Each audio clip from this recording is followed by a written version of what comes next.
नाथ फकीरी YouTube channel में आप सभी का मैं तहे दिल से स्वागत करता हूँ। आइए रोज की तरह आज भी सत्संग में प्रवेश करते हैं। तो इस जागनी ब्रह्मांड में, जागनी लीला में हम आए हैं। देखिए हम कितने भाग्यशाली, हम भक्ति में मग्न रहें, प्रेम में मग्न रहें। श्री प्राणनाथ जी कहते हैं यही हमारा मार्ग है और इसी मार्ग से हम परम धाम पहुंच सकते। नहीं तो बिस्मिरे जमपुरी विषम, नहीं तो विषम मार्ग जाना पड़ेगा। तो दिव्य भक्ति, दिव्य प्रेम को आप अपनाओ। प्राणनाथ जी ने एक जगह कहा है, मेरी बात को हल्की मत समझना और मेरी बातों को चित्त में ग्रहण करना। साधारण बात मत समझना मैं जो कह रहा हूं। क्यों? क्योंकि स्वयं अक्षरातीत श्री कृष्ण श्री प्राणनाथ जी में आकर बोलते हैं, इसलिए हल्की बात नहीं है।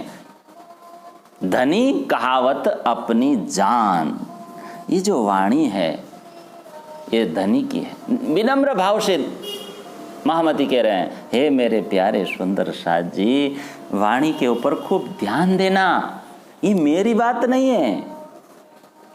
श्री जी कहते हैं मेरे अंदर साक्षात धामधनी बैठे हैं और वो प्राणों के नाथ परम पिता परमेश्वर धामधनी श्री कृष्ण वही कहलवा रहे हैं। आणे आकारे का न देखता, इसलिए क्यों नहीं देखते हो? जेवड़ो लाभ तेवड़ो जोखम, आणे रे समय अखंड सुख भूलिया, बलसो रे लाख 84 अगिन, आओ अवसर केम भूलिए, अब नींद किए कि नहीं ये बेर, पियो आए बोलावन उड़ाए अंधेर। मेरे प्यारे लाड़ीले सुंदर साथ जी, अक्षरातीत धनी श्री कृष्ण स्वयं जगत में आए हैं बुलाने और कह रहे हैं कि मेरे हृदय में बैठे हैं और ये तारतम वाणी के द्वारा समझा रहे हैं। इसलिए कहते हैं प्रगट वचन सुनो, अंतर रहे कहलाया आधार। ये प्रगट वचन है। इंद्रावती सखी कह रही है, महामती प्राणनाथ जी कह रहे हैं, प्रगट वचन सुनो।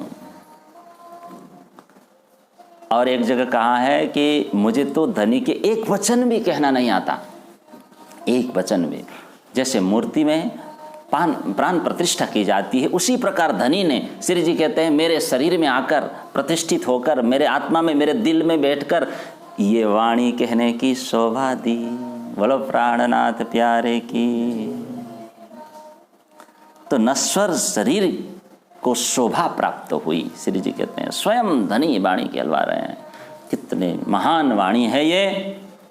शोभा दई ज्यों कालभूत, कालभूत माने मूर्ति, जैसे मूर्ति में प्राण प्रतिष्ठा के बाद पूज्य हो जाता है। श्री जी कहते हैं मेरे द्वारा तो वाणी प्रकट हो ही नहीं सकते, है ना। ये वचन महामती से प्रकट ना हो। देखिए क्या कितना नम्र भाव से कह रहे हैं। ये वाणी कोई सांसारिक वाणी थोड़ी है सुंदर साथ जी, लौकिक घर की वाणी थोड़ी है, ये कविता थोड़ी है सुंदर साथ जी। ये ऐसी वाणी नहीं है। प्रगट वाणी, प्रगट वचन, साक्षात धनी विराजमान है और वाणी कह रहे हैं। बोलो प्राणनाथ प्यारे की। और सभी वाणी सज्जनों आवेश में कही गई है। इसे जागृत वाणी कहा जाता है और जागनी लीला में हम इस वाणी को पढ़े फैलाएं समस्त संसार में। इस प्रकार प्राणनाथ जी कहते हैं, सज्जनों हमारे प्राणधार अक्षरातीत श्री कृष्ण हम सबको वाणी द्वारा उपदेश दे रहे हैं। क्यों दे रहे हैं? हमारे मन में ये जो सांसारिक माया का तनिक भी प्रभाव न रहे, ज्यों ना रहे माया को लेस, क्योंकि उसी से फिर हमको 84 लाख योनियों में भटकना पड़ेगा। धनी ने क्यों उपदेश दिया, सुंदर अवसर क्यों दिया?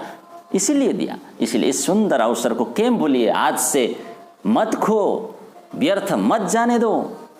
तारतम के उपदेशों को आप चित्त में धारण करो, प्रकट वचन सुनो, उत्तम मानक हो।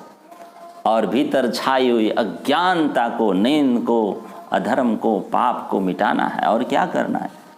हम सांसारिक जीव थोड़ी है, हम सांसारिक जीव नहीं हैं, ब्रह्म सृष्टि है।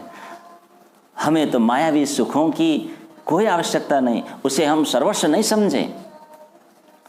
हम परम धाम से आई हुई ब्रह्म सृष्टि है, ये भावना से जीना चाहिए। क्षणिक सुखों के पीछे क्यों पड़ना, क्यों इसको महत्व देना, क्यों इतना मरना इसके लिए?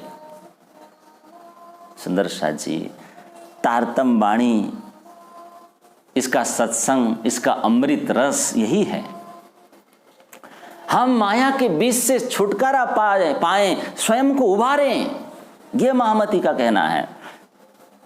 तो माया का सामना करने हेतु ये ब्रह्म ज्ञान, ये ब्रह्म वाणी, ये अखंड वाणी अचूक बाण के समान है साथियों। इसलिए प्रकट वचन सुनो, उत्तम मानक हो। परम धाम के सुखों को याद करें, बार बार धनी में डूब जाएं, धीरे धीरे धीरे धीरे सांसारिक दुखों से हम मुक्त हो जाएंगे। और जैसे जैसे परम धाम के सुखों को हम हृदय में लेंगे, याद करते जाएंगे, स्मरण करते जाएंगे, वैसे वैसे वैसे सांसारिक दुखों का भी नामो निशान मिट जाएगा। बोलो प्राणनाथ प्यारे की। इसलिए श्री जी ने कहा, जेवड़ो लाभ तेवड़ो जोखम, आणे रे समय अखंड सुख भूल्या, बल सोरे लाख 84 अगिन। नहा जो माया माहे, उपाय बताया, नहा जो माया माए, कोरा रे जो छोड़ता आयस जेम न आवे रे अंग। सभी सार वस्तुओं का सार ये वाणी ही है, और वाणी का भी सार धामधनी के चरण कमल है। अक्षरातीत पूर्ण ब्रह्म परमात्मा श्री कृष्ण जी के चरण कमलों से हमें अपना संबंध बांधना है और सर्वदा उनकी लीला में, प्रेम रंग में रंगते हुए जीवन को जीना है। आज इतना ही, कल फिर मिलेंगे। तब तक के लिए स्वस्थ रहें, मस्त रहें और हमेशा सेवा भाव में व्यस्त रहें। प्रणाम।